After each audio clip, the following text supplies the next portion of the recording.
चलिए बच्चों, फिर हम बात करते हैं भारत के आकार के बारे में।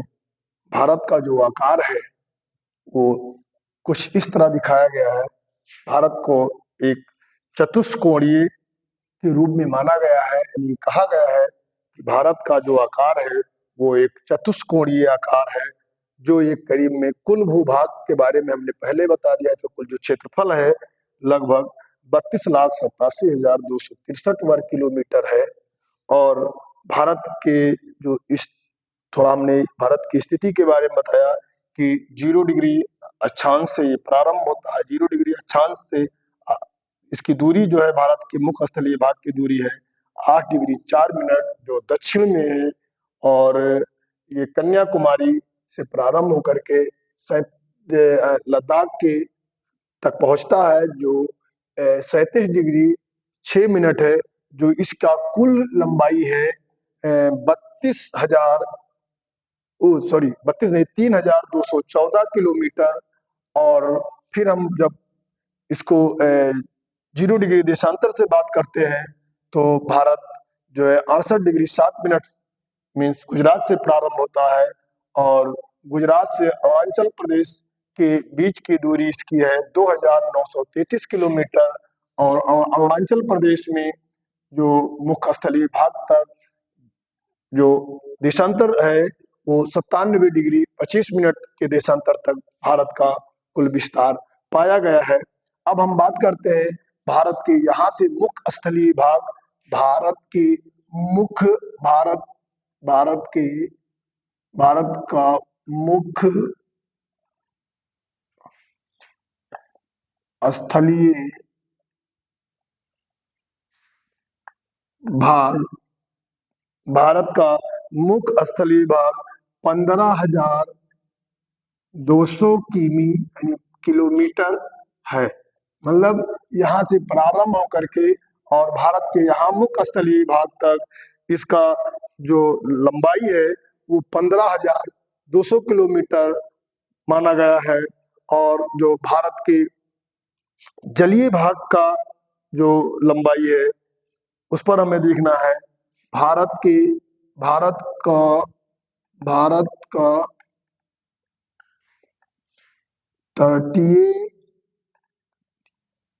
तटीय भाग,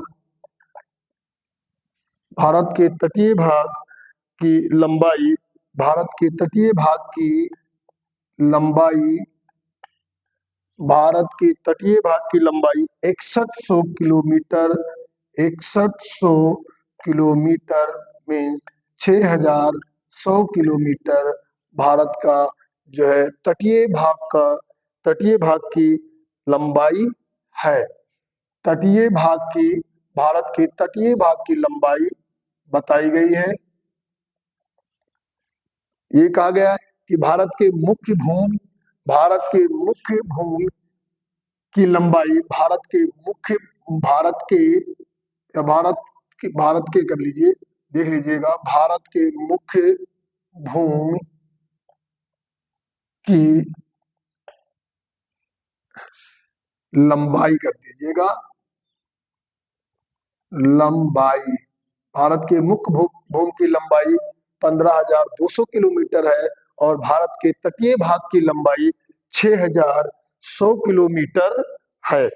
अब हम बात करते हैं कि समुद्र तटीय रेखा अंडमान और निकोबार को अगर लिया जाए, अगर समुद्र तटीय रेखा के अंदर जो है भारत की तटीय लंबाई लिया जाए, भारत की तटीय लंबाई में एक सेकंड बात करते हैं, भारत की तटीय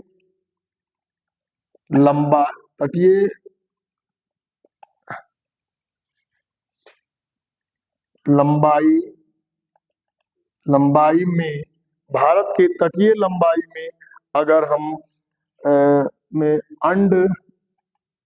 अंडमान निकोबार, अंडमान और ये लेना, यहाँ पर और कर लेना, अंडमान और निकोबार द्वीप समूह के साथ अंडमान निकोबार द्वीप समूह की 7 लक्षद्वीप को लिया जाए तो तो तो जो है भारत का भारत के कुल तटीय लंबाई लिया जाए तो भारत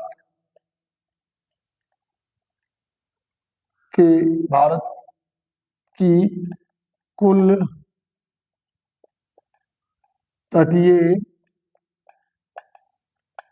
लंबाई 7,516 एक सेकंड यहाँ लिख देते हैं 7,516.6 किलोमीटर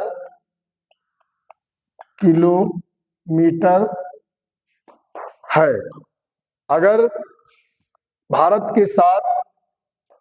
का वैसे तो जो तटीय भाग है, अगर हम अंडमान निकोबार द्वीप समूह व लक्षद्वीप को छोड़ करके बात करते हैं, तब तो भारत की तटीय लंबाई 6,100 किलोमीटर है। अगर हम अंडमान निकोबार द्वीप समूह और लक्षद्वीप को भी ले लेते हैं तो उसमें भारत की कुल लंबाई 7,516.6 किलोमीटर जो है मानी जाएगी। ठीक है, इसमें किसी प्रकार का कोई कंफ्यूजन नहीं होना चाहिए, क्योंकि आप अगर समझ लें कि नहीं 6,100 ही किलोमीटर आपने बताया है और एक जगह जो है आपने 7,516.6 किलोमीटर बताया है, तो जब ये 7,516 किलोमीटर जब माना जाएगा जब हम अंडमान निकोबार द्वीप समूह व लक्षद्वीप को भी साथ में जोड़ करके उसकी लंबाई लेते हैं, तब तो जो है 7,516 किलोमीटर माना जाएगा। और नहीं तो अगर उनको हम छोड़ की बात करते हैं तो 6,100 किलोमीटर भारत की कुल लंबाई तटीय लंबाई मानी जाएगी। अब हम भारत के बारे में थोड़ा और देखते हैं कि भारत की जो उत्तरी सीमा है, भारत की जो ये वाली सीमा है, ये पूरी सीमा है, उत्तरी सीमा है, तो ये सीमा जो है एक नवीन वलित पर्वत हिमालय पर्वत से ये सीमा जो है छू रही है। और अगर हम भारत के दक्षिण में बात करते हैं तो भारत के दक्षिण में हिंद महासागर की सीमा हमारा तटीय भाग छू रहा है। और अगर हम पश्चिम में बात करते हैं तो पश्चिम में भारत जो है अरब सागर की सीमा को छू रहा है। और अगर हम पूर्व में बात करते हैं तो पूर्व में बंगाल की खाड़ी को भारत की सीमा छू रहा है। तो बच्चों ये देखिए, आपको हमने भारत की स्थिति के बारे में बताया और भारत के आकार के बारे में बताया, और इस अध्याय के बारे में अब हम अगले वीडियो में आपसे हम चर्चा करेंगे। धन्यवाद।